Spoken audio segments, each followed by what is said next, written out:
Hi everyone, I'm Tina the Creative Guru with Gems, Paper, Scissors. Today I am going to walk you through some distressing and some offset cutting. So to begin with, I'm going to use a piece of white daisy cardstock that is 3 3/4 by 5 inches. I'm going to do some blending, and there is no right or wrong way to get this done. I'm going to start off with seedless preserves, which seems to be one of my favorite options. Moving on to chipped sapphire. I already have my sponges fairly moist with ink. This is a hybrid that allows the ink to be on the surface as well as being absorbed into the fibers of the cardstock. Next, I'm using Mowed Lawn.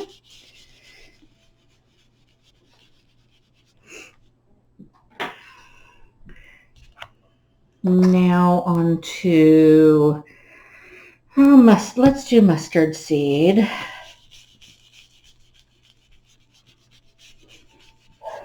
Mustard seed really is one of my go-to colors. It warms everything up quite nicely.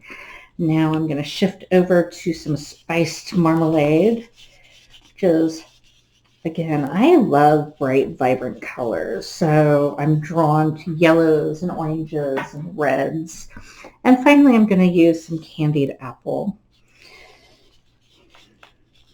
Now the joy, the shocker, the fun part of today's card is its contrast, right?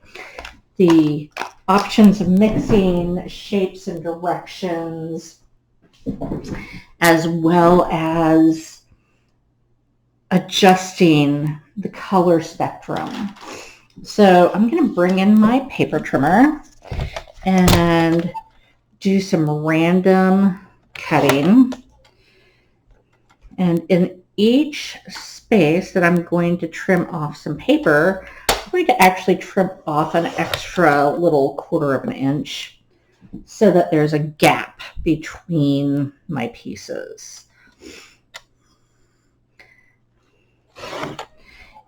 It probably would have been a good idea to pre-stamp this so that I know that the stamps that I'm wanting to stamp will fit, but I have a variety in the stamp set I've elected to use today.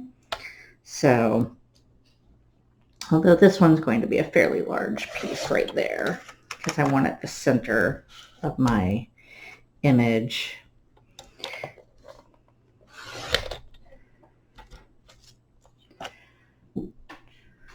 And again, the last little 1/4 inch that I'm going to trim out to offset. So now I'm going to move my paper trimmer out of the way, bring my images back into view. Today I am going to be using Doodle Florals. I did get the set that has the thin cuts, but you have the option of getting just the stamps based off of your needs and desires. So this is this adorable set. We're going to be using this a few times this coming month. I'm just going to go ahead and get these onto my sponge background that all of our stamps come with. It does help with the ink absorption. I am going to be using Intense Black today, although you could use some of the archival black as well. Before I stamp though, I'm going to mist my paper to get some little extra droplets to shift where the ink sits. I love the effect of the little watermarking on Distress Oxide inks, so I tend to take advantage of that as often as I can. All of our stamps come on a carrier sheet. These really take up almost no space in your storage, so they're just ideal. Typically, I would let this air dry, and I think I'm still going to. I don't really have to speed it up today.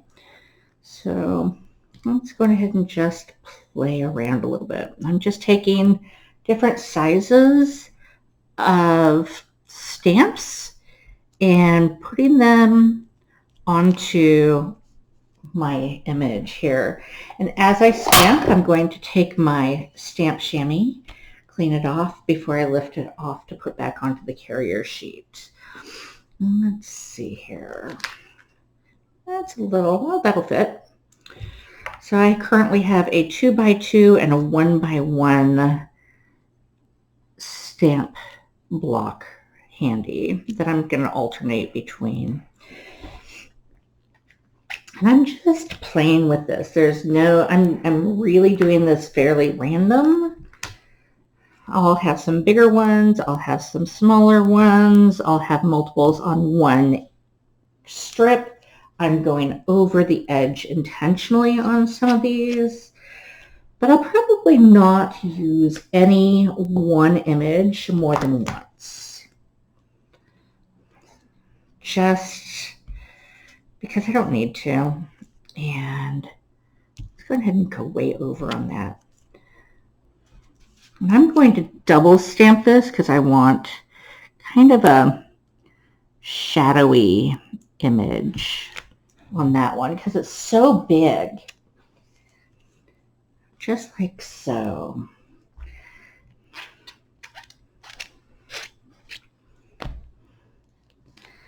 Let's see.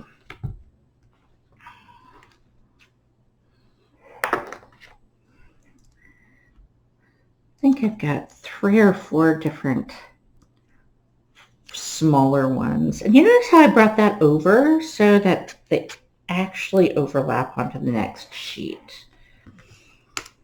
Again, have fun with this.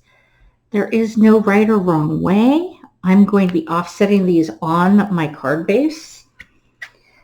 And I'm just playing. Let's see here. I think I'll do, well, actually I think I'm done stamping. Just like so.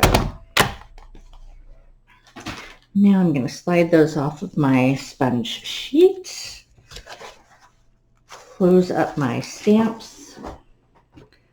Move my blocks out of the way so I know where they're at later.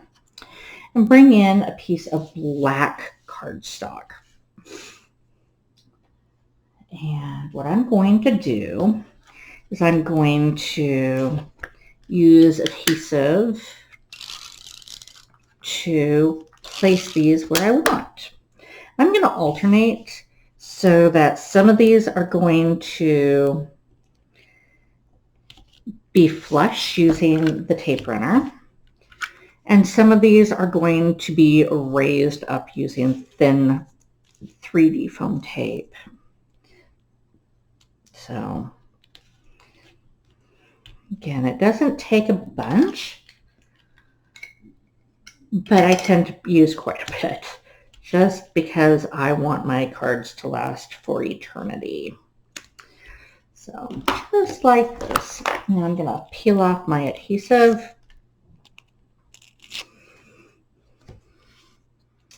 And that gets the 2 flatter edged pieces in line. I'm going to kind of play with this on spacing until I'm happy. And my next piece is also going to be raised up with 3D foam tape.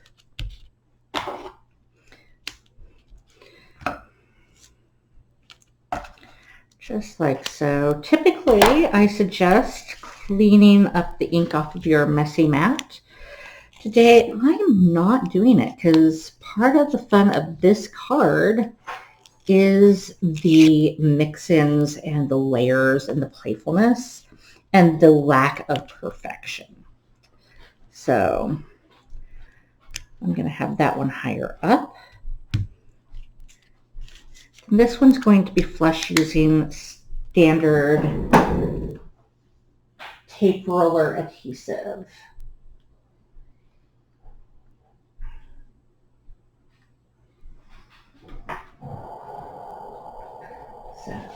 There we go. Just run that along. And nope, let's turn that around. Let's see here. That looks about fun. So I really like how that's turning out. I'm going to grab my card base. I fold it into the mountain and have the valley on top. I'm going to turn this over and adhere it with my standard tape roller.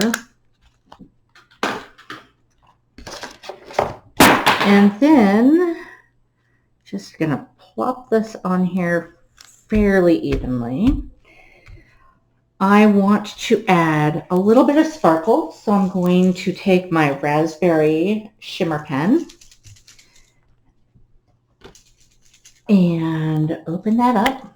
Make sure there's enough ink on it, and then I'm going to tap some splatter on here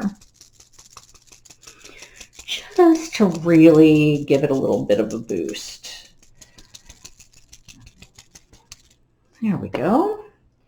Quite a bit, but it's going to dry nicely, I believe. Let's bring that up so you can see a little bit better. See how that sparkles and pops and gives a fun little playful splash. Then to finish this off, I'm going to lift this up, wipe off my surface because I don't need my card base to be completely messy.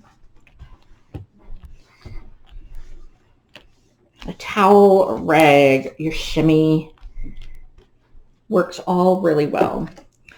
Then I'm going to add a little bit of blue. I want to carry that over a little bit. So I'm going to take my Bluebell Shimmer glitter gems, my non-stick scissors, and lift that off. Going to put this right here. Then I'm going to do another one on the other side. See how I just slide that under and lift it off? Now, put that in the blue area. I'm going to use some of the smaller ones. Again, just lift it off.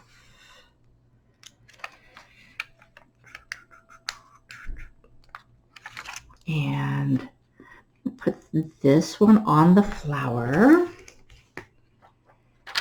Put one right here as well.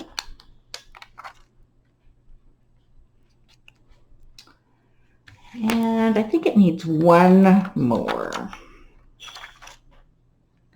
There we go. Kind of has a little wave feel. I like that. So that completes today's project. Feel free to subscribe to my YouTube channel, comment, share, and follow wherever. I can be found on Instagram, Facebook has a page and a playful community group, as well as YouTube. Have a great day, and I look forward to sharing more with you later. Bye for now.